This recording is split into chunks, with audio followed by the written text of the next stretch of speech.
శ్రీమాత్రే నమ. జయ గురు దత్తాత్రేయ నమ.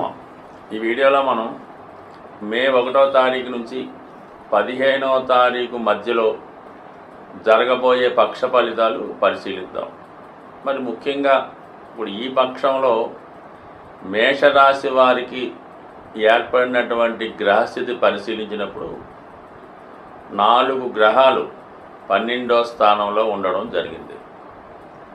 ఏదైనా 12వ స్థానంలో ఒక గ్రహం ఉన్న జాతకుడికి ఆ సమయంలో ఏదో ఒక అనుకోని ఖర్చు, నష్టం ఆ రాశి కారకత్వం ద్వారా, ఆ గ్రహ కారకత్వం ద్వారా ఆ వ్యక్తుల వల్ల నష్టపోవడం కూడా జరుగుతూ ఉంటుంది. కొన్ని సందర్భాల్లో వాళ్ళు ఒక విధమైన సహకారం కూడా అందించవచ్చు. ఆ సహకారానికి మనం అందించే ప్రతిఫలం ఎక్కువగా ఉండవచ్చు.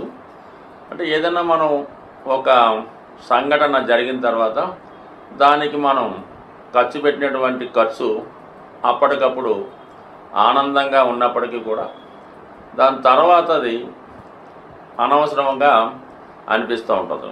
ముఖ్యంగా కొద్దిగా లగ్జరీకి సంబంధించిన విషయాల్లో ఇటువంటి భావన కలుగుతూ ఉంటుంది. సో అందువలన ప్రస్తుతం ఈ రాశి వారికి శుక్ర, బుధ, రాహు, శని అయితే అదృష్టవశాత్తు ఈ 4 గ్రహాలు కూడా మిత్రగ్రహాలు అవ్వడం జరిగింది. అందువలన ఏంటంటే పెద్దగా ఇబ్బందికరమైనటువంటి పరిస్థితులను అయితే కలిగించవు. కానీ జాతకుడికి ఒక పక్క సుఖాన్ని, ఆనందాన్ని, సౌకర్యాన్ని అందిస్తూనే దానికి చాలా ఎక్కువ ధన వ్యయం కూడా రావడం జరుగుతూ ఉంటుంది. అంటే ఈ సమయంలో మీరు ఏదైనా ఒక విహారయాత్రకో, ఏదైనా ఒక విదేశ యాత్రకో, లేదంటే కొద్దిగా దూర ప్రాంతానికో ప్రయాణం చేయవలసి ఉంటుంది. ఆ ప్రయాణం చేసే సందర్భంలో సాధారణ ప్రయాణ సాధనాలు కాకుండా బాగా లగ్జరీతో కూడుకున్నటువంటి విమానయాన ప్రయాణం లాంటిది అప్పటికప్పుడు ఎమర్జెన్సీగా టికెట్ తీసుకొని వెళ్ళడం వల్ల ఆ విధంగా ఖర్చు అవ్వడం జరుగుతుంటుంది. అలా ఏదైనా ఒక ఫంక్షన్ సంబంధించింది బాగా ఈ మధ్యకాలం ఉన్నటువంటి రేవ్ పార్టీ అనుకుందాం. ఆ రేవ్ పార్టీ లాంటి పాల్గొనడం జరుగుతుంది. ఎందుకంటే అక్కడ రాహు ఉన్నాడు, శుక్రుడు ఉన్నాడు. అందువల్ల బాగా లగ్జరీగా అధునాతనమైనటువంటి వస్తువులు లేదంటే ఇటువంటి ద్రవ్యాలు, మత్తు పదార్థాలు ఇవన్నీ కూడా పెట్టి చేసే పార్టీ లాంటిలో పాల్గొనడం, అక్కడ ఎవరితో ఒకరితో పరిచయం అవడం, ఆ పరిచయం అనేది కొద్దిగా వేరే విధంగా మారి వారి కొంత ధనాన్ని ఇవ్వడం, అలాగా కొంత అనవసర ధన వ్యయాలు ఎక్కువగా ఉంటాయి. కాబట్టి సాధ్యమైనంత వరకు ఇంకా ఈ 15 రోజుల్లో కూడా, రాబోయే 15 రోజుల్లో అటువంటి మొగమాటానికైనా ఏ విషయంలోనైనా అటువంటి పార్టీల్లో పాల్గొకుండా ఉంటేనే మంచిది. అయితే ఏదైనా పుణ్యక్షేత్రాలు అలాంటి దర్శించే ప్రయత్నం అయితే చేసుకోవచ్చు, పర్వాలేదు. ఏదైనా ఒక ప్రయాణంలోనో ఒక పార్టీలోనో పరిచయమైనటువంటి వ్యక్తుల వల్ల అవ్వచ్చు, అది అమ్మాయిలకైతే అబ్బాయి అవ్వచ్చు, అబ్బాయికి అయితే అమ్మాయిల వల్ల నష్టపోయే అవకాశం ఉంటుంది. అంటే తద్వారా నష్టం అయితే పెద్ద పర్వాలేదు, తిరిగి సంపాదించుకోవచ్చు. మోసంతో కూడుకున్నటువంటి ఇబ్బంది రావచ్చు. దాని తర్వాత ఆ పరిచయం చాలా లాంగ్ టర్మ్ ఉండి అది చాలా వరకు బ్లాక్ మెయిలింగ్ దాకా వెళ్ళే సూచనలు ఉన్నాయి. కాబట్టి ఈ విషయంలో జాగ్రత్త ఉండడం మంచిది. ఇంకా ఈ పక్షం మాత్రమే మే 15వ తారీఖు వరకు మాత్రమే గురువు 2వ స్థానంలో ధనస్థానంలో ఉండడం జరుగుతుంది. దాని తర్వాత 3య స్థానంలోకి వెళ్తుంది. కాబట్టి ప్రస్తుతం ఈ గురువు ధనస్థానంలో ఉన్నప్పుడు ఏదైనా గురువు వెళ్ళిపోయే ముందు కూడా ఏదన్నా మనకి పెండింగ్ పనులు ఉన్నా, అంటే గురువు కారకత్వాలైనటువంటి ధనం మనకి ఏదైనా రావాల్సి ఉన్నా, సంతానం కొరకు మనం ఏమైనా ప్రయత్నం చేస్తున్నా, లేదంటే మీ సంతానానికి వివాహం కానీ, ఉద్యోగం కానీ, వాళ్ళకి ఏదైనా వాళ్ళకి సంతానం కానీ కావాల్సి ఉంటే ఈ సమయంలో కొద్దిగా మన ప్రయత్నం కూడా చేయడం వల్ల కంపల్సరీగా ఏదో ఒక శుభకార్యం మీ కుటుంబంలో జరిగే అవకాశం ఉంది. ఏదో ఒక శుభవార్త మీకు ఆనందాన్ని కలిగించే అవకాశం ఉంటుంది. మరి ముఖ్యంగా రాష్ట్రాధిపతి, అష్టమాధిపతి అయినటువంటి కుజుడు 4వ స్థాన సంచారం వల్ల కంపల్సరీగా ఈ రాబోయే 15 రోజుల్లో ఒక ప్లేసు మారడం జరుగుతూ ఉంటుంది. కొంతమంది ఏదైనా ఒక కొత్త గృహాన్ని కొనుక్కొని దాంట్లో మారడానికి కూడా అవకాశం ఉన్నది. అంటే ఏదో ఒక స్థిరాస్తి కొనడం జరుగుతూ ఉంటుంది. ముఖ్యంగా విద్యార్థులు హాస్టల్లో ఉండి చదువుకొని రావచ్చు, కొంతమంది ఉద్యోగస్తులకి వేరే ప్రాంతానికి ట్రాన్స్ఫర్ అవ్వడం వల్ల అక్కడికి వెళ్ళొచ్చు. కొంతమంది ఏంటంటే ఒక చోట మీకున్న ఆస్తిని అమ్మి వేరే చోట కొనడానికి అవకాశం ఉన్నది. అంటే ఏదైనా మొత్తం మీద ఈ 15 రోజులు కూడా ఎక్కువ ఖర్చులు రావడం జరుగుతూ ఉంటుంది. దాన్ని జాగ్రత్తగా బ్యాలెన్స్ చేసుకుంటే మంచిది. సాధారణంగా మనం ఇప్పుడు రాసులు, గ్రహాలు, నక్షత్రాల ఆధారంగా ఈ గోచార ఫలితాలు మాత్రమే చెప్పడం జరుగుతుంది 12 రాశుల వారికి కూడా.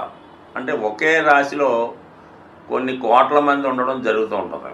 అందరికీ ఒకేలాగన్నది ఎప్పుడూ కూడా ఉండదు. మనం ఇప్పుడు చెప్పిన ఫలితాలు కొన్ని పాజిటివ్ ఉండొచ్చు, కొన్ని నెగిటివ్ ఉండొచ్చు. అయితే ఏంటంటే మీ యొక్క జన్మ జాతకంలో ఆ జన్మ పత్రికలో మీకు ఏదైతే రాసి పెట్టి ఉందో అది మాత్రమే గోచార రీత్యా ఆ ఫలితాన్ని మీరు అనుభవించేలాగా ఈ గ్రహాలు చేయడం జరుగుతూ ఉంటుంది. జాతకంలో లేనిది మనం ఎంత ప్రయత్నం చేసినా, గురువు ఎక్కడికి వచ్చినా కూడా జాతకంలో ఉంటేనే ఆ ఫలితం జరుగుతుంది. ముఖ్యంగా సంతానం, వివాహం ఈ రెండు కూడా పూర్వజన్మ సుకృతం బట్టి, పూర్వజన్మ ఫలితం బట్టి ఆధారపడి ఉంటుంది. అందువలన గురువు 5లోకి వచ్చాడంటే సంతానం కలుగుతుంది, మీరు చెప్పారు కలగలేదు. సప్తమంలో గురువు వచ్చాడు, వివాహం వద్దన్నారు, అవ్వలేదు అంటే కుదరదు. ఎందుకంటే మీ జన్మపత్రికలో మీరు పుట్టినప్పుడు ఆ బ్రహ్మదేవుడు మీ జీవితంలో వివాహం రాసిపెట్టి ఉంటే వివాహం జరుగుతుంది, సంతానం రాసిపెట్టి ఉంటే సంతానం జరుగుతుంది. ఈ రెండు లేకుండా జరగలేదంటే కాదు. అందుకని మీరు మీ యొక్క జాతకాన్ని ఇంకా క్షుణ్ణంగా డీటెయిల్గా తెలుసుకోవాలంటే మీరు మీ యొక్క డేట్ ఆఫ్ బర్త్ టైం ఉంటే మీకు తెలిసినటువంటి జ్యోతిష్కుడు, అంటే ముఖ్యంగా ఎప్పుడూ కూడా మీ కుటుంబం ఒక ఫ్యామిలీ లాగా, ఒక ఫ్యామిలీకి ఎలాగ డాక్టర్ ఉంటాడో ఒక ఫ్యామిలీ జ్యోతిష్కుడు ఉంటే వారి దగ్గర చూపించుకుంటే మీకు ఇంకా మంచి ఫలితాలు క్లారిటీగా రావడం జరుగుతూ ఉంటుంది. అంటే మీ యొక్క జన్మజాతకం కేవలం మీ బట్టే కాకుండా మీ భార్య, మీ తల్లిదండ్రులు, మీ తోడ పుట్టినవారు, మీ యొక్క సంతానాన్ని బట్టి కూడా మీ జాతకంలో ఉన్నటువంటి గ్రహస్థితులు అప్పటికప్పుడు కొన్ని ప్లస్ మైనస్ కూడా ఇస్తుంటాయి. కాబట్టి మీ యొక్క జన్మజాతకాన్ని పూర్తిగా తెలుసున్న మంచి జ్యోతిష్కుడి దగ్గర చూపించుకొని ఆ విధంగా మీరు ఫలితాన్ని తెలుసుకుంటే మీ జీవితంలో ఉన్నటువంటి సమస్యలు పరిష్కారం అయ్యే అవకాశం ఉన్నది. సో అలాగే ఏదన్నా జాతకంలో బలం పెరగాలంటే పుణ్య కార్యక్రమాల ద్వారా దైవ బలం పెంచుకునే అవకాశం ఉంది. అంటే ఎవరు ఎక్కువగా మనం దానం చేయడం వల్ల, ఇతరులకి సహాయం చేయడం వల్ల, వృద్ధులకి సహాయపడడం వల్ల మీ యొక్క పుణ్యఫలం పెరుగుతుంది. అంటే ఏదైనా అష్టమం అన్నది మన కష్టాలకు కారణమవుతుంది. మనం చేసే ధర్మాల ద్వారా, డొనేషన్స్ ద్వారా కంపల్సరీగా మీ యొక్క అదృష్టం పెరుగుతూ ఉంటుంది. ధర్మం అది చేసేటప్పుడు కూడా అది ఊరిగా పెద్దగా మనం ఈ పేరు చెప్పుకొని పబ్లిక్గా ఇంత ఫలానా ఇంత దానం చేసాం, ఈ ఫలానా గుడిలో ఒకసారి ఏం చేస్తుంటారంటే ఏదో ఫ్యాన్ ఒకటి వేస్తుంటారు, దానిపైన ఫలానా వాడు ధర్మం అని రాస్తారు, అంటే డొనేషన్ అని రాస్తారు. అలా చేయడం వల్ల ఇంకా ఎక్కువ పాపం కలిగే అవకాశం ఉంది. భగవంతుడు మనకి ఇచ్చాడు, భగవంతుడే మన ద్వారా చేయించుకుంటాడు, కానీ మనం భగవంతుడికి ఇవ్వడం అనేది ఎక్కడన్నా హాస్యాస్పదం. కాబట్టి అటువంటి ప్రయత్నాలు చేయకుండా సాధ్యమైనంత వరకు మీ యొక్క తాహతను బట్టి, మీ యొక్క స్థాయిని బట్టి కూడా ధర్మం చేయవలసి ఉంటుంది.